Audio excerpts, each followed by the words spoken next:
a paz do Senhor. Passada e hoje é a 547, né?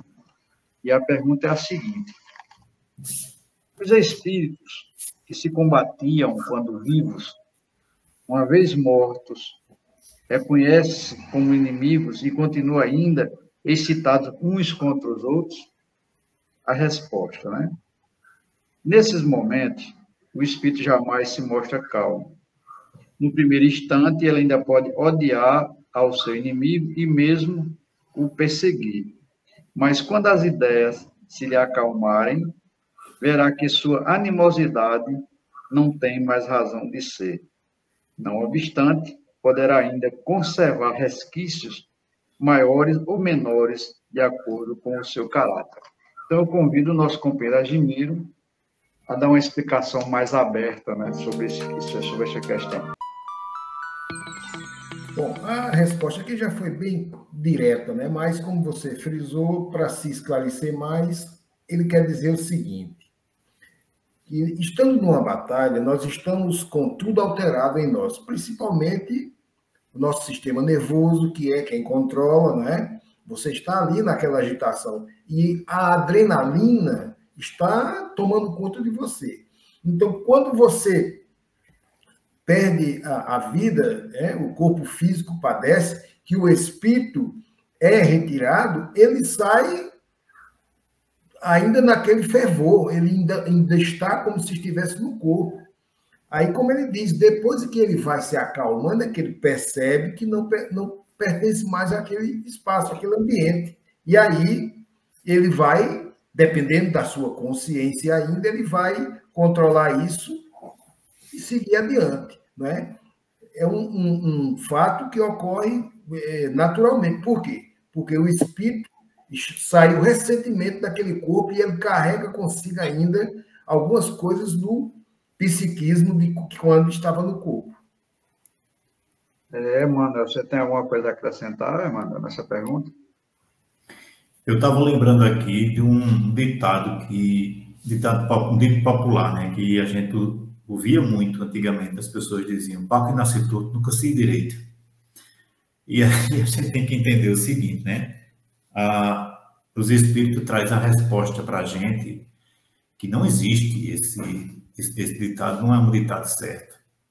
Então, assim, agora tem que entender o seguinte também: essa condição de mudança também não é tão rápida. Se fosse assim, basta ver os irmãos que estão aqui convivendo conosco. Se eu sou dominado pelo ódio, pela raiva a todo momento, tem pessoas que sofrem daquela síndrome da Gabriela, né? Eu nasci assim, vou viver assim, vou morrer assim, ninguém me muda. E aí a gente precisa entender que a desencarnação não vai mudar muito isso. Nós vamos agir com o nosso pensamento do jeito que a gente agir aqui. Mas a condição de luta que Deus nos dá, de lutar por esses valores que a gente precisa ter, é muito grande.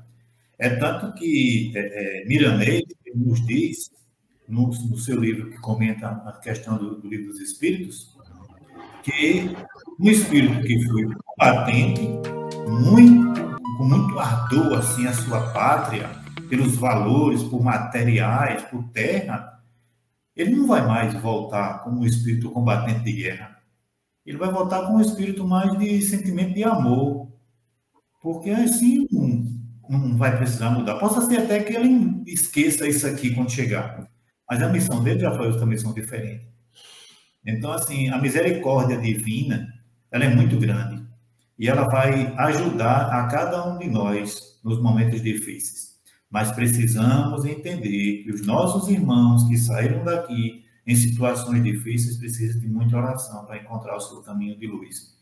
Porque não existe o estalo, o passe de mágica para as coisas mudar de uma hora para outra, não. Você frisou bem aí no final da sua conclusão, né? Não existe um estalar. Porque, na realidade, muitas pessoas pensam que a pessoa, assim que desencarna, não toma consciência de que desencarnou. Aí é mero engano, né?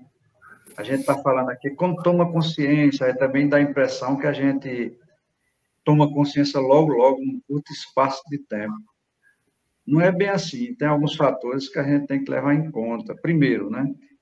A gente, quando desencarna, a gente leva a impressão da vida material. Foi algum tempo que a gente viveu e aquilo ficou impregnado psicologicamente em nosso perispírito. A gente tem aquela sensação que continua vivo.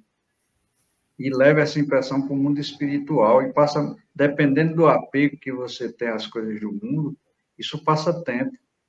É por isso que muitas pessoas dizem, né? A gente é como formiga, morreu, acabou. Ou então diz assim, você já viu alguém morreu vir dar recado, vir trazer resposta, vir conversar?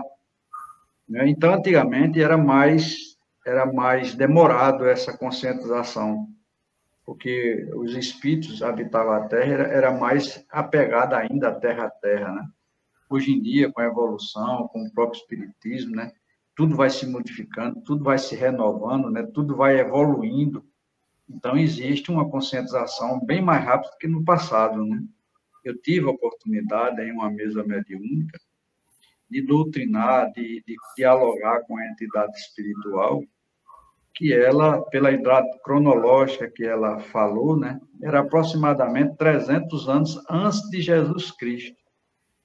E ela morreu numa batalha naval, e ela dizia cantava toda a bola da situação da guerra, dizia, oh, ela vem, está se aproximando pelos flancos, tal, vamos, reme, tal, vamos, e aquela agitação todinha, né? Então, a gente não se conscientiza logo imediatamente da situação do desencarne, né? Então, é por isso que os espíritos, às vezes, não se apresentam logo para a gente e agem como se estivesse vivo, né? Ele cria, inclusive, um mundo psicológico dele, ele plasma o próprio mundo e aquilo que ele pensa. Para vocês terem uma ideia do que eu estou falando, imagine aí alguém, logo cedo, você botar um chapéu pesado na sua cabeça, nos primeiros instantes, nas primeiras horas, você vai sentir o peso daquele chapéu. Mas lá pelo final da tarde, né, se alguém tirar aquele chapéu teu sem que você perceba, você continua tendo a sensação de que o chapéu está na sua cabeça. É mais ou menos o que o espírito sente, né?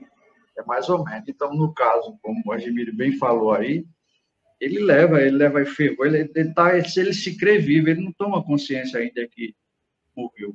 Está ali lutando, batalhando, só o tempo, dependendo do apego que ele tem às coisas do mundo, é que vai fazer com que ele se conscientize mais cedo ou mais tarde. Não é assim, Edmir? Correto. Então, vamos para a pergunta 4, quer acrescentar mais alguma coisa? Não. Não, está de bom tamanho.